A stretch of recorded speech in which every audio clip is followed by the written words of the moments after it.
नमस्कार विद्यार्थियों, हिंदी की ऑनलाइन कक्षा में आज हम कंप्यूटर का महत्व विषय पर निबंध के बारे में चर्चा करते हैं। बच्चों, कंप्यूटर क्या है, इसकी क्या उपयोगिता है, महत्व क्या है, क्या इसके मुख्य अंग हैं, कौन कौन से इसके मुख्य भाग हैं, उनके बारे में आज हम बात करते हैं। आधुनिक युग का जो है वो विज्ञान का युग माना जाता है और विज्ञान का एक बहुत ही उपयोगी और महत्वपूर्ण आविष्कार है कंप्यूटर।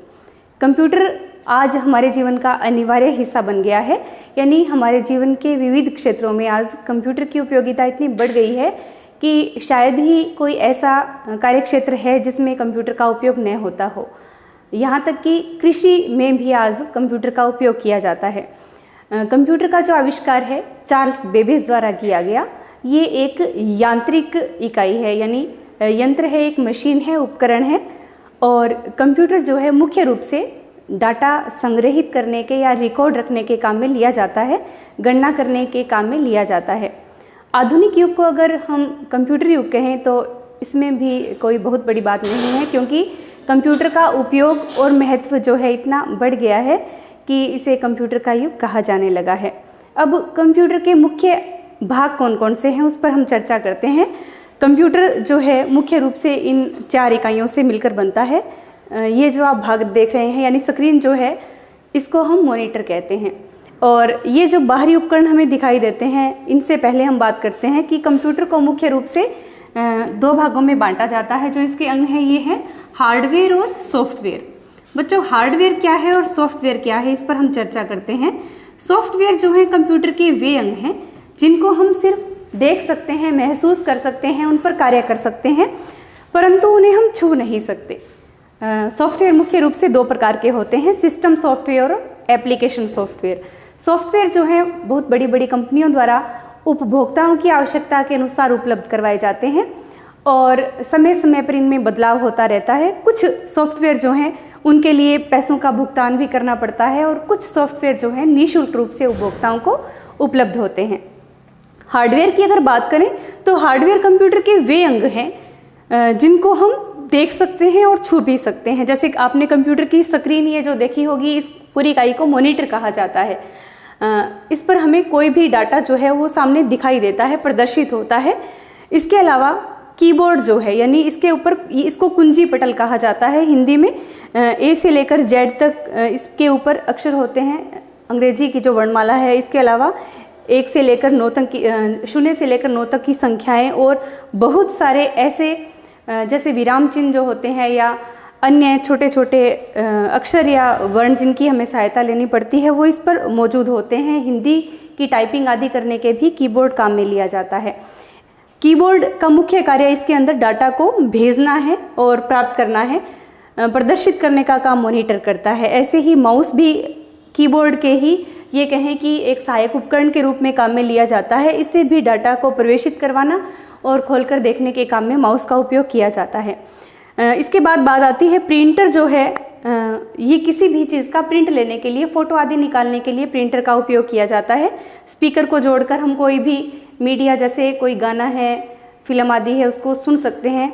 मॉनिटर उसको प्रदर्शित करता है। अब बात आती है CPU की। इसको कहा जाता है सेंट्रल प्रोसेसिंग यूनिट, यानी ये केंद्रीय संगणक इकाई मानी जाती है। इसे कंप्यूटर का दिमाग भी कहते हैं, क्योंकि सभी प्रकार की गणनाएं जो हैं वो CPU के द्वारा की जाती है। ये इसके मुख्य पार्ट हैं बच्चों, मुख्य अंग हैं। कंप्यूटर की उपयोगिता क्या है, तो अगर हम शैक्षिक जगत की ही बात करें, शिक्षा की बात करें, तो विद्यालय में बच्चों के डाटा संग्रहित करने का काम, उनके जो आंकड़े हैं उनका एडमिशन करना, TC आदि काटने के जो काम है आधुनिक युग में कंप्यूटर द्वारा किए जा रहे हैं। इसके अलावा अन्य क्षेत्रों की बात करें तो रेलवे, बस आदि में आरक्षण का काम भी क्या है, कंप्यूटर के द्वारा किया जाता है। हवाई जहाज की उड़ान जो है वो निर्धारित समय पर होनी या उसका आगमन या प्रस्थान रोकने आदि का काम भी क्या है, कंप्यूटर के द्वारा किया जा रहा है। इंडस्ट्रियल क्षेत्र में, औद्योगिक क्षेत्रों में विभिन्न प्रकार के डिज़ाइन आदि तैयार करने का काम भी कंप्यूटर के द्वारा किया जाता है।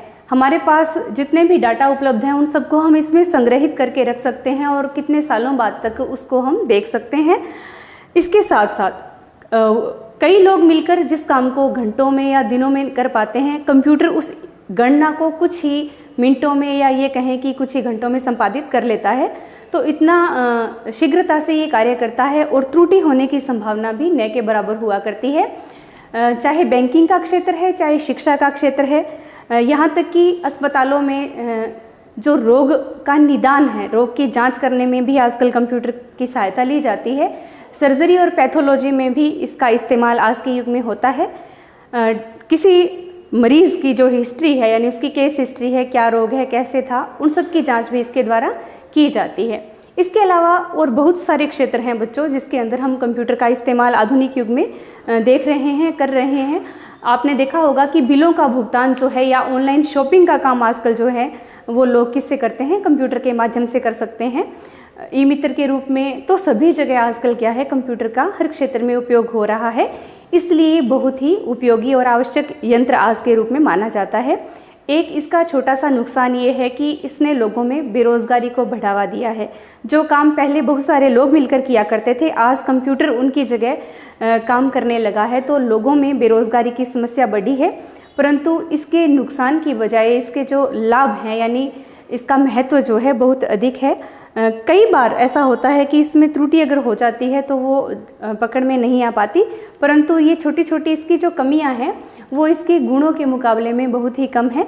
और अगर सही ढंग से इसका इस्तेमाल किया जाए तो जैसे वीडियो चैट, हम दुनिया के किसी भी कोने में बैठे व्यक्ति से को देख सकते हैं, उससे बात कर सकते हैं, उसको मेल भेज सकते हैं, मैसेज कर सकते हैं। तो ये सारे काम जो हैं हम कंप्यूटर के माध्यम से बहुत ही आसानी से कर सकते हैं। व्यवसायीकरण जो है, यानी व्यवसाय से दुनिया के एक कोने से दूसरे कोने में हम क्या है खरीदारी कर सकते हैं, अपना सामान बेच सकते हैं। तो कंप्यूटर ने दुनिया को बहुत ही सीमित कर दिया है, छोटा कर दिया है, और मनुष्य की जो संभावनाएं हैं, यानी कार्य करने की संभावना को इसने अपार उपलब्धि दी है, बढ़ावा दिया है। तो इससे हम समझते हैं कि कंप्यूटर आज के समय की बहुत बड़ी आवश्यकता है, बशर्ते हर पढ़े लिखे व्यक्ति को इसका सही ढंग से इस्तेमाल करना आना चाहिए। इसका अच्छे क्षेत्र में, यानी इसका सदुपयोग किया जाए, तभी ये हमारे लिए आवश्यक और उपयोगी होगा। आशा करती हूँ निबंध समझ में आया होगा। धन्यवाद।